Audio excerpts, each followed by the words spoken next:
Di awal film, kita melihat seorang pimpinan klub Yakuza Machi yang berlokasi di Osaka sedang menato punggungnya. Dia terlihat kesal karena merasa kesakitan saat ditato. Si tukang tato yang sudah tua mengatakan kalau misalkan ada orang yang merasa kesal dan kesakitan saat ditato, maka orang itu tidak cocok hidup di lingkungan yang keras. Pimpinan Yakuza itu marah dan merasa terhina. Kemudian datang salah satu anak buahnya membawa sepucuk surat yang berisi pasir hitam. Si tukang tato terlihat ketakutan melihat pasir hitam yang keluar dari dalam surat. Hal itu menandakan sesuatu yang mengerikan akan segera terjadi. Si pimpinan Yakuza dan anak buahnya tertawa dan menganggapnya lelucon. Si pria tua itu menceritakan kalau dulu seseorang juga menerima amplop yang berisi pasir hitam yang sama. Lalu kemudian hal mengerikan terjadi, mereka muncul dari balik bayangan. Semua orang tewas. Si kakek tua kemudian menunjukkan bekas luka di dadanya. Terlihat bekas luka di dada bagian kiri. Pria tua itu mengaku beruntung karena jantungnya tidak seperti orang kebanyakan dan terletak di dada sebelah kanan. Di tengah dadanya terdapat tato ninja untuk pengingat dirinya akan kejadian mengerikan itu. Para Yakuza pun tertawa mendengar cerita tentang para ninja di era modern seperti saat ini. Lalu tiba-tiba kepala salah satu anggota Yakuza itu terbelah. Mereka semua kaget dan ketakutan. Mereka berteriak, lampu-lampu padam. Terdengar suara pedang mengayun di mana-mana tanpa terlihat sosok yang mereka hadapi. Satu persatu para anggota klub Yakuza itu tumbang. Si pimpinan Yakuza menembakkan pistol ke sembarang arah saking paniknya. Saking ketakutannya, dia mengatakan akan membayar berapapun kepada ninja yang dia hadapi, asalkan jangan membunuhnya. Namun tidak ada jawaban sama sekali. Si pria tua mengatakan kalau sia-sia bernegosiasi dengan makhluk ini karena mereka bukan manusia, melainkan iblis yang dikirim dari neraka. Saat sedang panik, kemudian tangan si pimpinan Yakuza itu tiba-tiba putus dan kepalanya ditebas oleh senjata tak terlihat. Dia pun tewas seketika. Sangat mengerikan. Kemudian dari balik bayangan muncul sosok ninja yang dimaksud. Ninja itu berjalan mendekati si pria tua dengan mata yang dingin. Sang ninja tanpa basa-basi langsung menebas si pria tua. Kemudian berpindah di kota Berlin, di markas Europol. Seorang agen penyelidik yang bernama Mika Koretti menemui atasannya yang bernama Maslow. Dia memberikan hasil penyelidikannya tentang pembunuhan misterius yang terjadi akhir-akhir ini. Dimulai dari insiden terbunuhnya Ratu Korea di tahun 1800-an oleh anggota klan ninja Ozuno. Mika menyelidiki transkrip persidangan terdakwa yang bernama Kunito Mushigeaki, di mana jaksa menanyakan soal pembayaran 45,3 kg emas kepada klan Ozuno, di mana setelah itu tidak pernah dibahas lagi sampai sekarang. Jumlah itu sama dengan rumor yang beredar di mana ada kelompok Yakuza membayarkan 45,3 kg emas kepada klan Ozuno yang berujung pembantaian klub Yakuza Machi yang berlokasi di Osaka sebelumnya. Mika berpikir klan ini berusia ribuan tahun dan tidak pernah berubah dalam menghargai nyawa buruannya. Kemudian Mika menelusuri lebih dalam lagi. Mika menemukan keterkaitan atas insiden tewasnya Perdana Menteri Rusia Zhukov dengan klan Ozuno. Sehari sebelum pembunuhan, terdapat transfer misterius dari Bank Shanghai berjumlah sama persis dengan nilai 45,3 kg emas saat ini. Mika mengatakan kalau klan Ozuno bukanlah mitos, tetapi nyata. Klan itu menculik anak-anak jalanan dan melatih mereka menjadi mesin pembunuh. Maslow merasa semua hal ini tidak masuk akal, dia belum bisa mempercayainya. Kemudian berpindah di sebuah lokasi penyewaan mesin laundry. Terlihat seorang pria yang sedang mencuci pakaian. Di sampingnya ada seorang wanita yang mencoba meminta bantuan kepada pria itu. Saat pria itu mendekatinya, dia bertanya, "Kamu dari klan mana? Sedang apa kamu di Berlin?" Sang wanita terlihat kaget. Kemudian wanita itu langsung menyerang si pria. Terjadi pertarungan di sana menggunakan pisau kecil. Lalu saat pemilik laundry memeriksa keadaan, dia menemukan hal aneh. Di salah satu mesin laundry miliknya, keluar darah dari dalam mesin laundry. Terdapat tubuh manusia yang tewas di dalamnya. Kembali ke tempat Mika dan Maslow terlihat makan siang bersama di pinggir jalan. Maslow mengatakan kalau dia telah menyelidiki lebih lanjut temuan Mika atas tewasnya Perdana Menteri Rusia beberapa tahun lalu.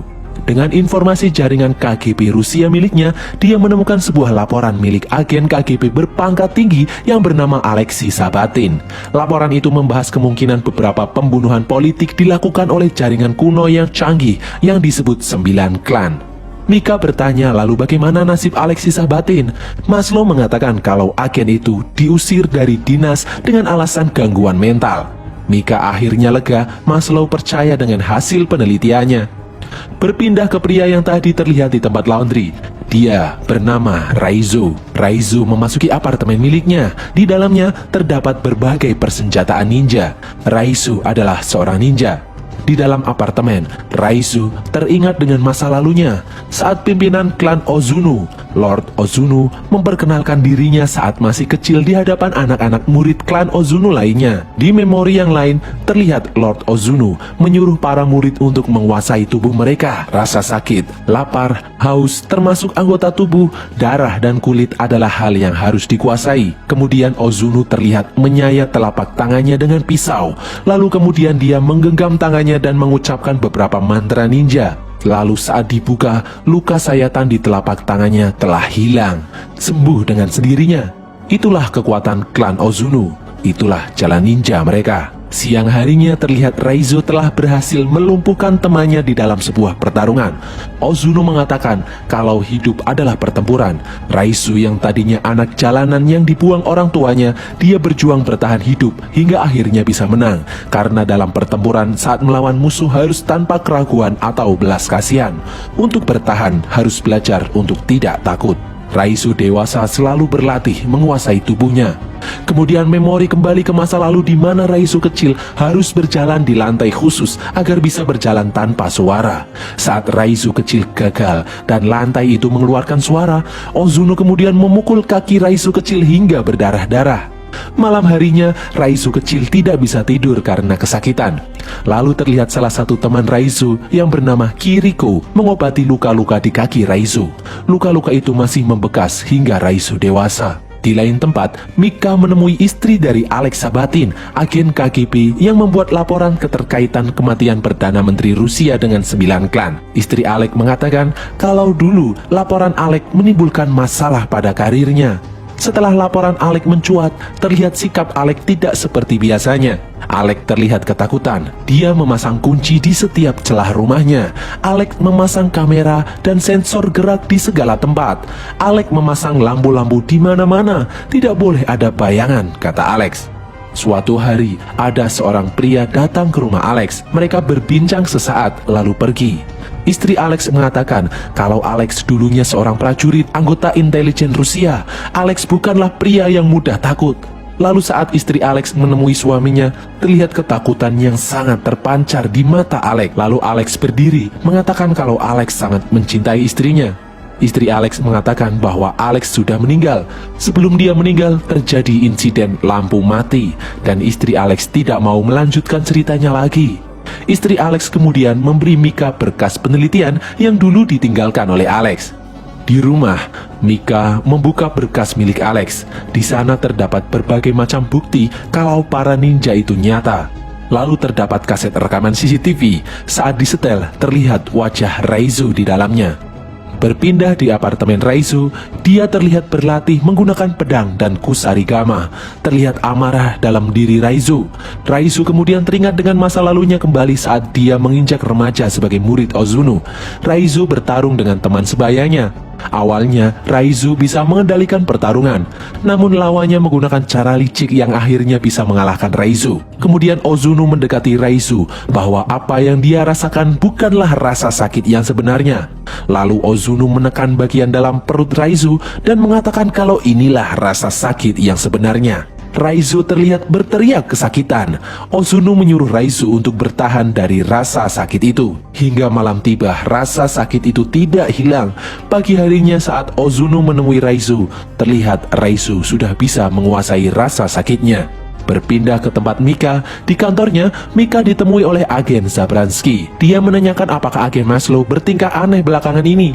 Zabransky mengatakan kalau beban kerja yang berat bisa membawa stres dan kelelahan mental.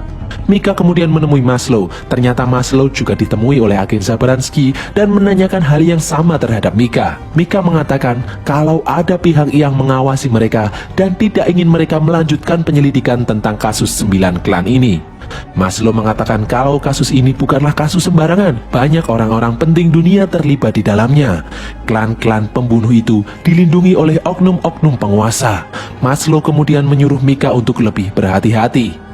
Malam harinya Mika pulang ke rumah meneliti berkas laporan milik Alex. Di sana tertulis di dalam gulungan kuno di abad 14, seorang penjelajah muslim yang bernama Ibnu Battuta mengunjungi salah satu dari 9 klan tertua yang bernama klan Pasir Hitam. Di dalam Shido terpencil yang tersembunyi di balik pegunungan bersalju, Ibnu Battuta melihat perayaan makan malam diiringi pertunjukan pertarungan bela diri dua bocah kecil yang berusia di bawah 10 tahun. Kemudian berpindah ke tempat Raizu. Saat di perjalanan, Raizu teringat masa lalunya bersama Kiriko. Terlihat Kiriko memotong tali bonsai. Raizu yang melihatnya mendekati Kiriko dan mengatakan kalau Kiriko akan dihukum karena tindakannya. Kiriko mengatakan kalau jantung pohon akan tahu kemana mereka tumbuh. Raizu menjawab kalau pohon tidak punya jantung, sedangkan menurut Kiriko, semua makhluk hidup mempunyai jantung. Raizu lalu menjawab lagi kalau dirinya tidak mempunyai jantung. Kemudian Kiriko menempelkan telinganya ke dada Raizu, lalu mengatakan kalau Kiriko mampu mendengar detak jantung Raizu dan mengatakan kalau jantungnya merindukan Raizu. Raizu pun tak percaya. Kiriko kemudian menyuruh Raizu mendengarkan detak jantungnya. Kemudian di suatu masa, Raizu muda terlihat ditutup matanya oleh Ozunu. Raizu harus bisa hidup tanpa indera penglihatan selama setahun penuh. Raizu bertarung dengan hanya mengandalkan indera pendengarannya. Awalnya Raizu belum bisa menyesuaikan diri, namun kemudian indera pendengaran Raizu mampu meningkat tajam dan bisa bertarung tanpa melihat. Raizu mampu mendengar gerakan lawannya dan dapat mengalahkannya. Malam harinya saat istirahat, dengan kemampuan indera pendengarannya, Raizu mampu mendengarkan detak jantung Kiriko yang berdetak seirama dengan detak jantungnya. Raizu pun tersenyum. Di lain hari, Kiriko terlihat mampu mengalahkan lawannya di dalam pertarungan. Kemudian Ozunu memerintahkan Kiriko untuk menyayat lawannya menggunakan pisau. Namun Kiriko menolaknya. Ozunu kemudian melukai pipi Kiriko dan menghukum Kiriko. Malam harinya, Raizu yang kasihan menemui Kiriko di dalam kotak hukuman. Raizu memberikan air minum kepada Kiriko yang terlihat kehausan. Di lain hari di suatu malam terjadi hujan lebat. Raizu melihat Kiriko sudah tidak berada di tempat tidurnya. Raizu kemudian mengejar Kiriko yang hendak kabur. Raizu berusaha menghentikan aksi Kiriko karena akibatnya akan fatal. Namun Kiriko tetap melanjutkan aksinya untuk kabur karena hidup yang sebenarnya berada di luar sana. Kiriko kemudian melanjutkan aksinya naik ke atas dinding untuk kabur dari tempat itu. Berpindah ke Raizu dewasa, dia terlihat berjalan membawa foto Mika dengan tulisan alamat di belakangnya. Sementara itu di tempat Mika, Maslow memperingatkan Mika akan bahaya yang mengintai mereka. Karena Maslow tidak pernah dicurigai seperti sekarang selama masa karirnya. Dia diperiksa oleh Provos, Pertahanan Dalam Negeri, CIA, dan lain-lain berdatangan. Maslow kemudian menyuruh Mika untuk cuti dan membekalinya dengan sebuah pistol. Sesampainya di rumah, ternyata lingkungan rumah Mika tengah terjadi pemadaman listrik. Di dalam rumah gelap gulita. Tak disangka, Mika menemukan amplop putih yang berisikan pasir hitam di dalamnya. Tak lama kemudian terlihat seorang ninja mengayunkan pedang ke arahnya dan tertahan oleh sesuatu. Ternyata ada 2 orang ninja di sana. Terjadi pertarungan antara 2 orang ninja itu. Mereka bertarung di dalam gelap. Terlihat salah satu orang ninja berhasil dilumpuhkan. Kemudian terdengar suara yang memperingatkan Mika bahwa akan ada banyak lagi yang datang. Mereka tidak akan berhenti sampai Mika mati. Suara itu mengatakan kalau dia akan membantu Mika. Kemudian muncul sosok manusia dari balik bayangan. Dia adalah Raizu. Dia yang menyelamatkan nyawa Mika. Mika terlihat mengenal Raizu dari rekaman CCTV. Raizu kemudian mengajak Mika untuk meninggalkan tempat itu. Kemudian kembali ke memori masa lalu, terlihat Kiriko yang kabur mampu ditangkap kembali oleh Takeshi. Kiriko kemudian diikat di tiang di dalam markas ninja dan Ozunu memerintahkan Takeshi untuk mengeksekusi Kiriko. Takeshi yang mengetahui ada hubungan spesial antara Raizu dan Kiriko terlihat tersenyum sinis. Dia kemudian menusuk jantung Kiriko dan mengakhiri hidupnya. Di dalam mobil, Raizu mengatakan kalau para ninja sedang mengikuti mereka, memburu mereka berdasarkan aroma tubuh seperti seekor serigala. Mika kemudian menyadari kalau Raizu juga mestinya menjadi orang yang diburu oleh klan Ozunu karena sesuatu hal. Raizu kemudian teringat masa lalunya di saat dia pertama kali mengemban tugas sebagai seorang asasin. Dia ditugaskan Ozunu untuk membunuh seseorang dan mengambil arloji emas di tangannya. Di dalam toilet, Raizu menemui orang itu dan langsung menusukkan pisau ke leher targetnya. Namun targetnya ternyata terlalu kuat. Dia masih bisa melawan. Terjadi pertarungan sengit di sana. Namun dengan kemampuan yang dimilikinya, Raizu berhasil membunuh orang itu dan menyerahkan arloji sebagai bukti bahwa dia telah berhasil menyelesaikan misinya. Di atas sebuah gedung, Ozuno menyuruh Raizu menyimpan arloji itu sebagai pengingat bahwa dirinya adalah seorang assassin. Lalu kemudian, Ozuno memerintahkan Raizu mengeksekusi seorang wanita. Dia adalah anggota klan yang juga mencoba untuk kabur sama seperti Kiriko dulu. Bukannya mematuhi perintah Ozuno, Raizu yang muak malah mengayunkan senjatanya ke arah wajah Ozuno. Ozuno yang murka memerintahkan anak buahnya membunuh Raizu. Terjadi perkelahian antara Raizu dan para ninja Ozuno. Raizu terlihat tak berdaya dan terkena sayatan berbagai macam senjata ninja. Raizu pun terjatuh dari atas gedung. Raizu ternyata menyimpan dendam terhadap Ozuno.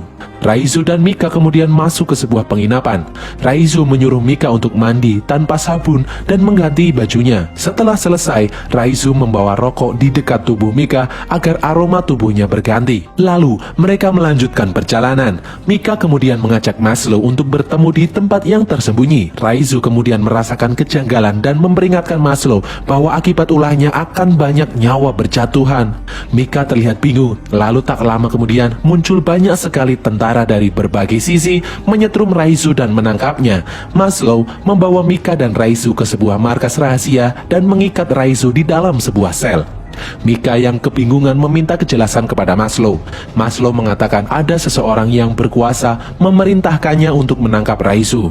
Maslow tidak punya pilihan lain selain mematuhinya. Maslow lalu memberi Mika sebuah alat pelacak sehingga apabila terjadi hal-hal yang tak diinginkan, Maslow bisa melacak keberadaan Mika. Mika kemudian mendekati Raizu dan memberi Raizu beberapa teguk air mineral. Raizu memperingatkan Mika bahwa para ninja sudah tahu lokasi mereka saat ini. Mika kemudian memberitahu Maslow tentang ancaman para ninja. Maslow dan tim yang bersenjatakan lengkap menganggap remeh kata-kata Mika. Lalu tiba-tiba lampu padam. Mika langsung berlari menuju Raizu.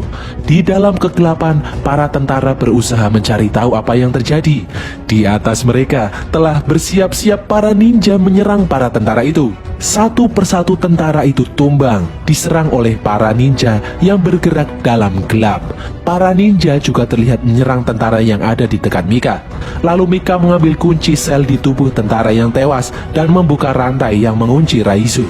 Terlihat sosok bayangan memasuki ruangan Raizu. Tepat waktu saat tangan Raizu berhasil dibuka kuncinya, dia bisa menghabisi ninja di dekatnya. Saat Raizu dan Mika berjalan keluar ruangan, terdengar senyap sekali. Raizu kemudian menyuruh Mika menunggu dan Raizu pun menghilang dalam gelap. Terdengar suara pertarungan tetapi tidak terlihat sosok Raizu. Lalu kemudian muncul Raizu dan seorang ninja bertarung. Raizu berhasil melumpuhkan ninja itu. Di lain tempat, Maslow berjuang menyelamatkan diri dari serangan para ninja. Raizu kemudian menyuruh Mika mengambil mobil yang berada di dalam parkiran. Saat Mika pergi, muncul puluhan ninja dari balik bayangan. Mereka pun bertarung. Raizu melawan puluhan ninja klan Ozuno. Raizu terlihat mampu menghindari setiap serangan-serangan yang ada. Dia menghabisi para ninja itu satu persatu. Dengan kemampuan bertarung ninja berskill tinggi, Raizu masih sanggup bertahan. Kemudian terlihat semakin banyak lagi ninja berdatangan. Raizu yang mulai kelelahan terlihat terluka oleh sabetan pedang. Raizu melompat menghindari serangan para ninja. Di tempat lain, Mika yang sudah berada di dalam mobilnya mendengar suara-suara aneh, lalu muncul pisau ninja menembus kaca mobilnya. Dia pun menginjak pedal gas dengan panik. Di jalanan, Mika dihadang oleh banyak sekali ninja dan beruntung Mika berhasil lolos keluar dari gedung itu. Di tempat Raizu, dia yang terluka mencoba menyelamatkan diri dan melompat keluar dari gedung. Raizu berlari di jalanan kota Berlin. Para ninja masih juga mengejarnya. Terjadi pertarungan di jalanan. Seorang ninja berhasil merobek perut Raizu. Raizu pun tumbang. Lalu muncul Mika menabrak ninja itu. Mika kemudian menyelamatkan Raizu. Mika bermaksud membawa Raizu ke rumah sakit, namun Raizu menolaknya. Mika kemudian membawa Raizu ke dalam sebuah penginapan. Raizu terbaring tak berdaya dengan luka di sekujur tubuhnya. Lalu kemudian dari luar penginapan, Mika melihat beberapa bayangan memasuki ruangan tempat Raizu terbaring. Pagi harinya kepolisian datang berbekal alat pelacak milik Mika dan hanya menemukan Mika terduduk sendirian. Para ninja membawa Raizu pergi. Di dalam kotak, Raizu mencoba memulihkan dirinya sendiri dengan kemampuan yang dimiliki oleh klan Ozunu. Luka-luka itu menutup satu persatu. Dan sampailah Raizu di markas klan Ozunu. Dia dibawa ke hadapan sang Ozunu, pemimpin klan. Ozunu berkata awalnya dia mempersiapkan Raizu sejak kecil untuk menjadi penggantinya memimpin klan. Namun sekarang akibat ulah Raizu, Ozunu berniat mengeksekusi Raizu karena telah mempermalukan nama baik klan. Malam harinya, Raizu terlihat diikat di sebuah tiang bersiap untuk dieksekusi. Ozunu terlihat menekan perut Raizu untuk menyiksanya. Raizu sampai muntah darah. Takeshi menyadari kalau Raizu membawa alat pelacak yang diberikan kepada Mika sebelumnya. Lalu kemudian muncul para tentara pasukan yang dibawa Maslow dan Mika datang menyelamatkan Raizu. Raizu ternyata telah menunggu mereka. Mika kemudian melepaskan ikatan Raizu. Terjadi pertempuran antara pasukan militer melawan para ninja. Para ninja terlihat mampu mengatasi ancaman dari para tentara yang menyerang. Lalu Takeshi memasuki sebuah ruangan.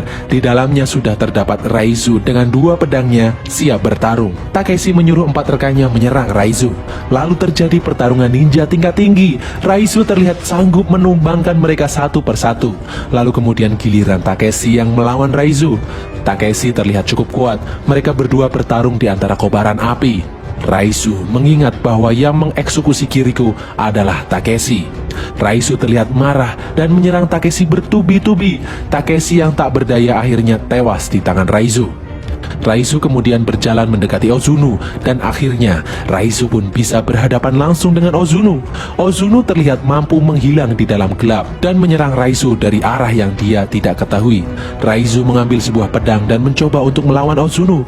Terjadi pertarungan ninja yang sangat brutal antara Raizu dan Ozunu. Meskipun penuh dengan luka, Raizu masih berusaha terus bertarung dengan Ozunu. Di saat Raizu akan menyerang, Ozunu kembali mampu menghilang di dalam gelap dan dengan kecepatan ninja miliknya, Ozunu mampu menjatuhkan Raizu. Di saat Ozunu akan menusuk Raizu, Mika menembaknya dari belakang. Raizu menyuruh Mika untuk lari, namun terlambat. Ozunu terlihat menghilang di dalam gelap dan muncul di belakang Mika. Dengan mudah Ozunu menusuk Mika tepat di jantungnya. Melihat Mika tumbang, kali ini Raizu dengan kecepatan ninjanya mampu menghilang di dalam gelap dan menyerang Ozunu secara bertubi-tubi sampai lengan Ozunu terputus. Ozunu yang sudah tak berdaya kemudian langsung dieksekusi oleh Raizu. Raizu pun mampu mengalahkan Ozunu. Lalu Raizu mendengar detak jantung Mika. Raizu pun membopong Mika keluar dari bangunan itu. Raizu mengatakan kepada Maslow bahwa Mika baik-baik saja. Mika memiliki jantung yang spesial yang berada di sebelah kanan dadanya, tidak seperti manusia pada umumnya. Mika akhirnya bisa siuman. Di siang harinya di tempat persembunyian klan Ozunu saat api sudah padam, Raizu terlihat sendirian di markas Ozunu. Raizu melihat ke arah tembok yang dulu dinaiki oleh Kiriko untuk kabur. Raizu kemudian mengikuti jejak Kiriko memanjat tembok itu. Di atas tembok, Raizu melihat pemandangan yang sangat indah. Di antara pegunungan yang menjulang tinggi, Raizu akhirnya bisa menghirup udara kehidupan yang sebenarnya, seperti yang Kiriko janjikan dahulu. Dan berakhirlah rekap alur film Ninja Assassin ini guys. Awalnya Mimin kira film ini hanyalah film ninja biasa, namun ternyata luar biasa. Aksi-aksi dan alur cerita yang disajikan mampu membuat adrenalin kita bergejolak. Disarankan untuk menonton langsung filmnya agar bisa merasakan sensasi kengerian para ninja guys.